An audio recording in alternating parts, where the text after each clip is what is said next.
Hey everyone, that was the three solos to, in my opinion, one of the greatest epic long tracks in the history of rock and roll music with Telegraph Road by Mark Knopfler and Dire Straits from their 1982 album Love Over Gold, coming in as my number 34 greatest underrated, underappreciated, and or unknown guitar solo of all time. Been about a month, maybe a month and a half since I've done one of these entries. I am terribly sorry about that. I've been back to work after a lockdown of a couple of months, and we've been short-staffed, so I've had much less free time to sit down and learn guitar solos. Like a lot less time, but especially time for one as long and as involved as this one. Now, if there was one 70s band that I would never have expected to release a 14 and a half minute long opus bordering on progressive rock, it would be Dire Straits. It was just so out of left field for the band at the time. However, with that said, there's actually a reason for its length, which I'm going to get to shortly. But man, did Mark Knopfler hit this one out of the park. In my opinion, the greatest song the band and Knopfler ever produced in their long, storied, and hit-filled career. An absolutely gorgeous, epic track, the likes of which we rarely hear anymore. Incredible songwriting and musicianship from all involved in the band, with absolutely stellar playing and production from Mark Knopfler himself. It almost has somewhat of a classic epic Springsteen feel to it, if you ask me, with its lyrical tale of the rise and fall of a small town in the American heartland. Just beautifully written stuff, to say the least. Kind of like Jungle Land, in my opinion, like from Springsteen. Now, apparently, at this point in the band's career, 80, 81 or so, coming off three successful hit-filled releases, the band signed a multi-year big money contract with Warner Brother Records, who expected nothing less than pretty much more of the same going forward from Mark Knopfler and the band. Mark Knopfler and the boys in the band, however, had other plans. They felt that their sound was stagnating a little bit and wanted to write more thought-provoking, complex, and inspired material. The record company, of course, hated all of it. There were no hits in the 8 or 9 tracks the band put forth to Warner Brothers for the Love Over Gold album. And being a record company, of course, that's all they cared about, hits. Much discussion ensued between Knopfler and the unhappy record execs before Knopfler had simply had enough of them. He would drop 3 or 4 of the tracks that the label was unhappy with and stretch out the, at the time, much shorter Telegraph Road into a 14 and a half minute long epic album opener filled out with numerous guitar solos and finishing with a nearly 5-minute long extended solo. Like I mentioned earlier, the track and the album as a whole was flirting very closely to progressive rock. It was basically a screw you to the Warner Brother record execs. Knopfler and the band were going to make the album that they wanted to make, and if there were no hits, well, there were no hits. That takes some balls, I tell you, and an adherence to your musical integrity. Good on them, I say.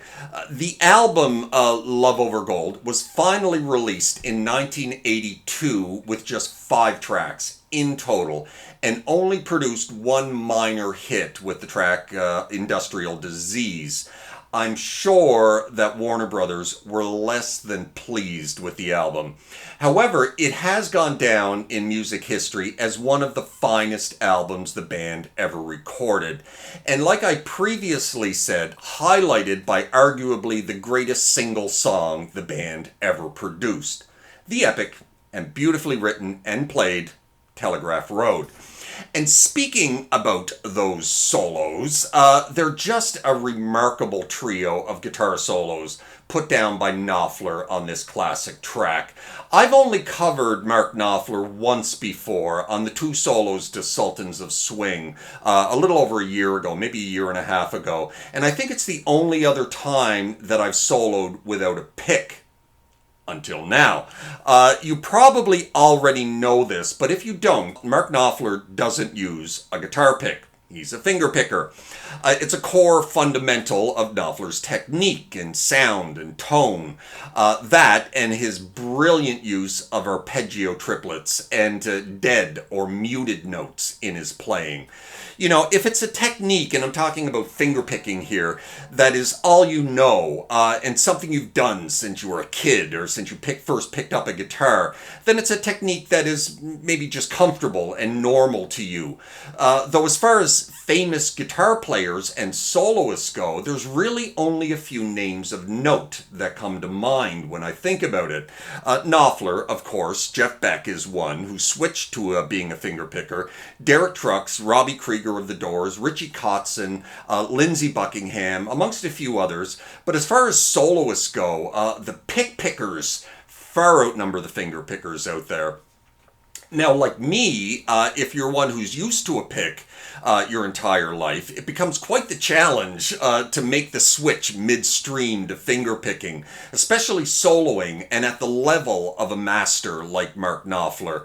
But like most things in life, I suppose, with enough time, patience, and practice, it eventually starts to come together. And in this case, your right hand fingers eventually synchronize with your left and start finding the correct strings that need to be plucked. And in the end, once you get it ingrained in your right hand, it becomes a hell of a lot of fun to do. Really, really enjoy these finger-picked solos. However, with that said, it's a bloody painful process to practice if you're not used to it. You really got to toughen up those right-hand finger pads. After, a couple of hours of practice on this solo, you're just like, geez, I've started to build up some little calluses in the past few days, and I've toughened up those finger pads a little bit. So it's getting a bit easier and a little less painful lately. Also, with that said, I'm certainly no master of finger picking, and I've seen better covers of these solos on YouTube than mine by better finger pickers, but overall I'm pretty happy with it when all is said and done. It was a really good challenge, this one. Regardless, I'm not going to prattle on too much longer about this one right now, as I'm going to sit down in the coming few weeks, maybe within the next week, and put together a tutorial walkthrough for this one, as I don't think there are any right now on YouTube. We're going to do all three solos. We'll dig in a little bit deeper into them at that point.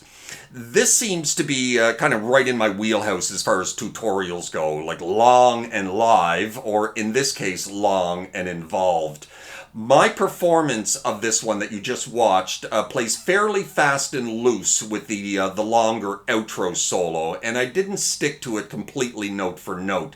The first two solos, however, are pretty close to the studio version. I'm going to nail down the outro solo a little bit closer to the studio version before I tackle the tutorial. So it should be a bit closer to the studio version than what I just put down here tonight. Regardless, that is all I've got to say about Telegraph Road right now. I hope you're well in your little guitar corner of the world, and welcome back after a little bit of a break. I haven't done much content in the last few weeks. I hope you enjoyed my take on these classic solos by Mark Knopfler.